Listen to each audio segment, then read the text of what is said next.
After many hours of research, I finally decided on the OnePlus Watch 2. So here's the unboxing video. I watched hundreds of videos, spent many hours going through all the reviews.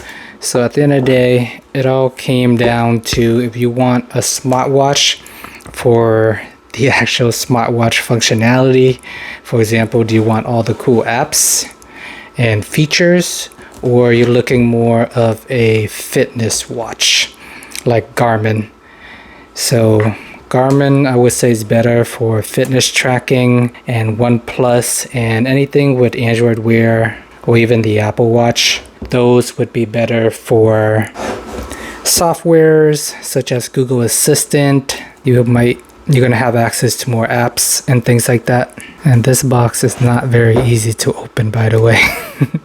Let me get out my envelope cutter. And right now I'm wearing my wife's old Galaxy Watch. Technically this is considered Galaxy Watch 1. I know it's pink, but I just felt like using a smartwatch.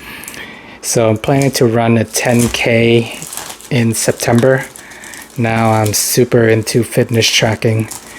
But prior to this, I don't like wearing watches. I don't like things on my wrists, just because I never really had the motivation to. But now I do have something to work towards. I previously used the Google Pixel Watch 2 and actually wasn't a fan of that watch. Ooh, so here it is, the unboxing.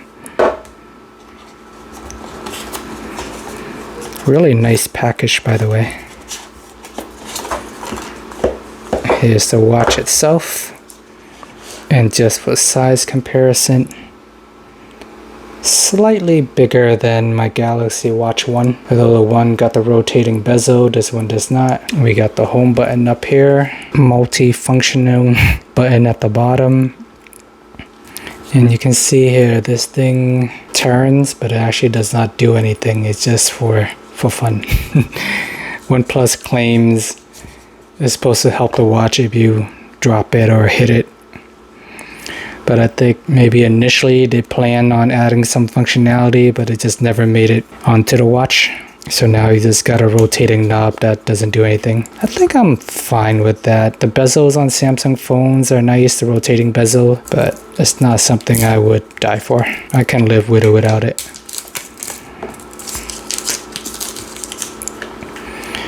So there it is. Here's the watch. It's a circular watch, although it got this little edge thing on the side, which looks a little funky. But I guess on the Samsung watch, that side is rounded, this side is a little bit weird looking too. So either way, you're gonna have something sticking out. Kind of bothering me a little bit, but I think I'll get used to it. So we're powering this up. Okay, so trying to set up this watch and record the video using the phone I'm setting it up on. Definitely not a good idea. It keeps stopping because it's detecting the watch. So every time I record the video, it would just stop recording. But I think right now it is installing, so we're gonna keep moving along. Here's the charging brick that it comes with. USB-C adapter. I do not believe this watch have wireless charging, which is the downside. That means you gotta carry this little brick with you everywhere in the world, and you ever lose it, you have to buy a new one, compared to watches with wireless charging. I actually have to fact check this, but I don't think this one has wireless charging. If you ever lose the brick, you can just wirelessly charge the device itself.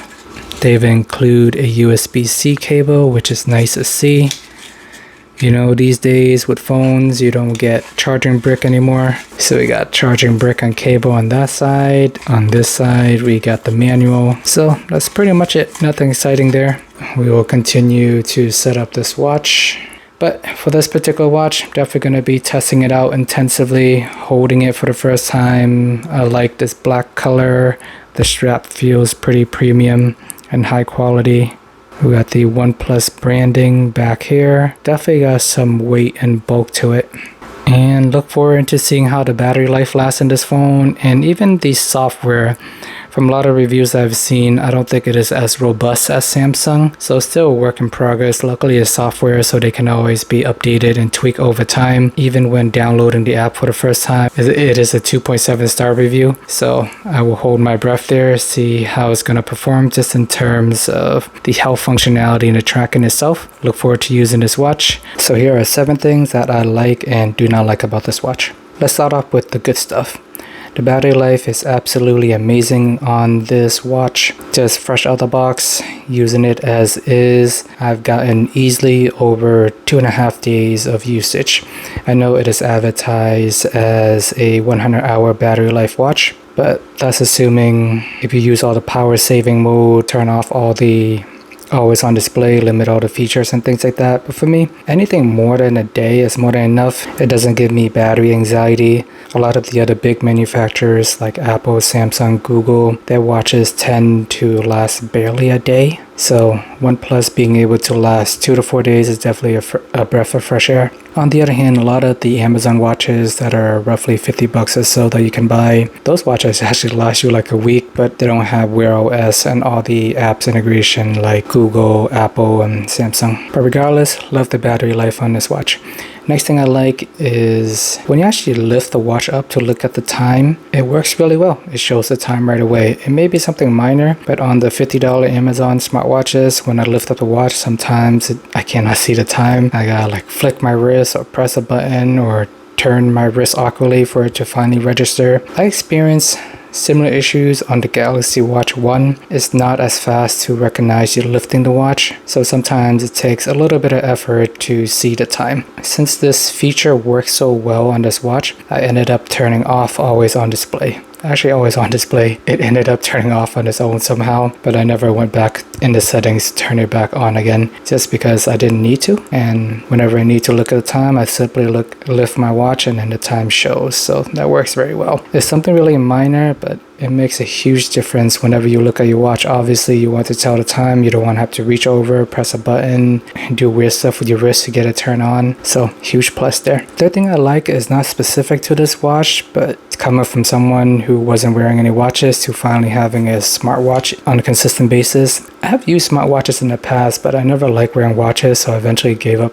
on wearing it. And for me, I like the fact that I can find my phone since I have my watch. Sometimes I leave my phone in the bathroom, the kitchen, and if I do not have a watch, I have to run around the house and look for it. With the watch, I just do the find my phone feature, and there it is. So, great quality of life improvement if you are considering being a smartwatch user. Another thing I do like that is not specific to this watch is just the ability to read text message on it. It's nice to be able to kind of see the whole group text, all the multiple messages. When everything come in, you can see the whole thread. When I use the $50 Amazon smartwatches, you get one notification and that is it. But here you get to see the full thread, so it's nice if you're in a large group chat and people are spamming all the time. You get to see the context instead of random blurbs coming in. And this is not specific to this watch, it's Wear OS in general. Another good quality of life improvement, so you don't have to pull up your phone if you don't want to, unless you really want to. I like the fast charging on this watch as well. I believe it's about 7.5 watt. After 2.5 days when my watch was dying, I need to get ready for a party. I just slap it on the charger, went to take a shower,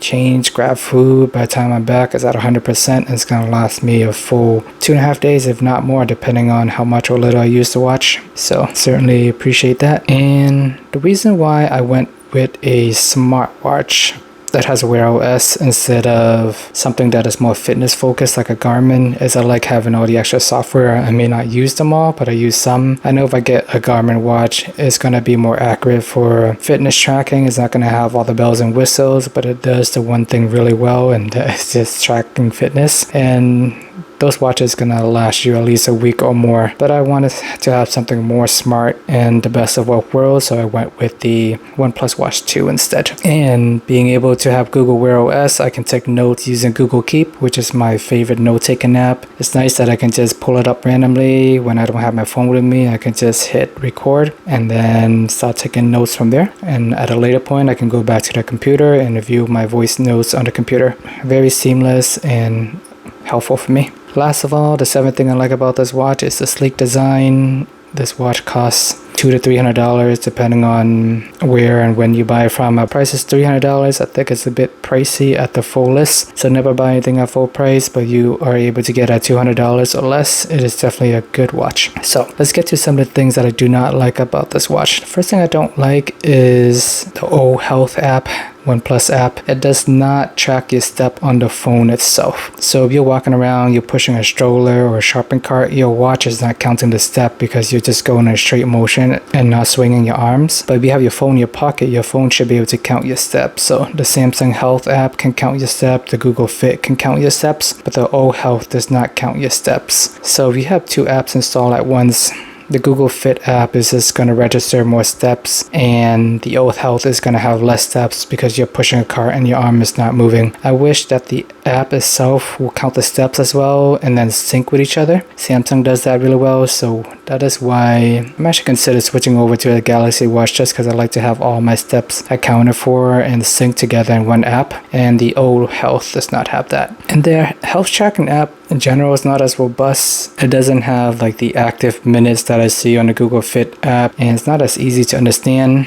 Samsung has the active minutes as well. So Google Pixel Watch have this problem as well. They have the Fitbit app, which doesn't count your steps. I just wish that they had an integration with Google Fit where everything will sync together. At least Google Fit is counting your step. If your phone is more, then it'll sync with the watch. And if you have your watch and not your phone, everything will sync together. But now everything is just on the watch. So if your watch is not counting, then it just doesn't register and add up. So that's probably like the biggest downside for me with this watch. Next thing I do not like is the charging brick is not included. OnePlus still include charging bricks for all their smartphone, but for some reason they did not include it in this watch. They give you this little dongle that you can connect to any USB-C. But not all USB-C are created the same. I used a Samsung charging brick, and for whatever reason, it took more than an hour just to charge it, even though the watch was already at 50%. But when I used one of the OnePlus charging brick that I already had laying around, it charged really fast. So no brick included. You have to go around and find the right brick. Another downside of having that one small cube is if you lose it, then you're pretty much done. You have to buy a new one. It does not have wireless charging, so definitely have to guard that with my dear life. So something to consider if you buy this watch. Don't lose the little dongle. And third thing I do not like about this watch is not specific to this watch, but is with notification management in general on Wear OS. I cannot mute specific app. For example, I'm getting spam in Messenger. I can't just turn off the Messenger app. Or I have a UFI security camera. All these notifications are coming through. I don't want that on my wrist at all time. And once again, I went into the app. I checked the notification. You cannot select that specific app, or it just doesn't show. So that's annoying. And sometimes I consider turning off the notification app, but then I still want some app but not other. So it's more of a Wear OS problem. Android Auto is the same thing. I end up turning off notification in general because I get group text coming in, I get Messenger blasting. Ideally, I just want to mute Messenger because that's where all my group chats are, and you don't have that flexibility, and I think Google should do some work to fix that. But on those $50 Amazon smartwatches that I have, they actually let me mute specific apps. I don't know why that basic functionality is missing on here. I don't know, maybe it can be added with a future update, but for now it's still slightly inconvenient. Fourth thing I do not like about this watch is it's a tad heavy. If you wear it for more than 2 to 3 days, it does take a toll on you if you go to bed. When I finally take it off to charge, it feels good, and it reminds me why I don't like wearing watches for the longest time. So it's a bit on the bulky side. If you have small wrists, you may want to consider other option, but for me, it works fine. Fifth thing I don't like I mentioned earlier, it doesn't have the active minutes on the app compared to Samsung and Google. I like having that because I'm having like a fit challenge at work where I'm tracking active minutes, and just having that is pretty easy to understand for me. Sixth thing I do not like is when I pick up a phone call on the watch, it goes to the phone speaker instead of on the watch. Maybe this is a software issue that can be worked out, but I just used this watch out of the box. I recently updated it, so it is up to date as of June 15, 2024. I'll let you guys know if there's been any new changes since then, but for now, I'm still having issues around that, and really disappointing. Like the whole point of having a smartwatch that you can talk on so you can actually do it when you need it. Instead, every time I do it, I still have to take out my phone. Pretty sure it's just like a software bug that can be ironed out, but I'm currently experiencing that at the moment. Alrighty, the last thing I don't like about this watch is not specific about the watch either. Once again, it is an Android Wear OS, whatever they're calling it these days, issue, or just more issue around the Google Keep app. I like using Google Keep as my favorite app just in terms of taking notes, but whenever I do take notes, it gives you the ability to view all the notes. And when you want to take a note, you have to press the record button and speak your notes into it. And that's pretty much it. It can just take notes. You can't go back and edit the notes. You cannot edit existing notes. Whatever is there. You can add new notes. But as a result, you would need to do multiple notes. So it's meant for like quick notes type of thing, maybe 10 to 60 seconds. You cannot type out like a whole essay. You cannot speak a whole essay because at some point or another, the Google Assistant is just going to stop recording. It's meant to be like a quick note type of thing. It would have been nice for it to be a little bit more robust just in terms of editing, but I guess it's kind of a small screen and they wanted to keep it bare bones. If you want to do full editing, I assume you're going to go to your phone or your computer. So it's just something minor, but I just wish Google Keep had a little bit more functionality on the watch. So overall, my favorite feature about this watch is just the battery life. It can easily last 2.5 days under moderate to heavy usage, or 3 to 4 days if you don't use your watch much, maybe even more. I like the fast charging on the watch, so even with incredible battery life, if you need to top it off, just slap it on a charger, go do something for 30 minutes, come back, and it'll last you a full day or more. So really convenient there. The biggest flaws is just the tracking app itself. The watch works fine, but if you're not using the watch, or if the watch is not picking up, like you're pushing a shopping cart, then you would need to rely on the phone, but the phone is not picking it up either. Then you're missing steps and all the activities. So some room for improvement there, whether they integrate it with Google Fit or they just make their standard app just do the tracking itself. That would have been nice to see. As a result, I did decide to buy the Samsung Galaxy Watch FE. I know that is a rebranded Galaxy 4 watch, Galaxy Watch 4. But either way, I'm looking to spend less than $200 just for basic tracking, and I want to get the most functionality out of it and the most value. And for that watch, it's $200 as well. If you trade in any random watches, you can get it for $100. Overall, I think it's a great deal. I do have random $50 Amazon watches laying around that I no longer use, so I plan to just trade in one of those. So look forward to testing the Galaxy Watch FE and compare it to the OnePlus Watch 2 just to see if it's better at picking up steps when I'm not using a watch, like I'm pushing a cart, and see if the phone actually sync all the data correctly the way I want it to. But that's probably the biggest reason that I do want to switch if I were to switch. But for the time being, I might be that guy who wear 2 watches at once and see how that goes. But I'll let you guys know my experience and keep you updated. Appreciate the time as always. Remember to like and subscribe, and see you guys in the next video.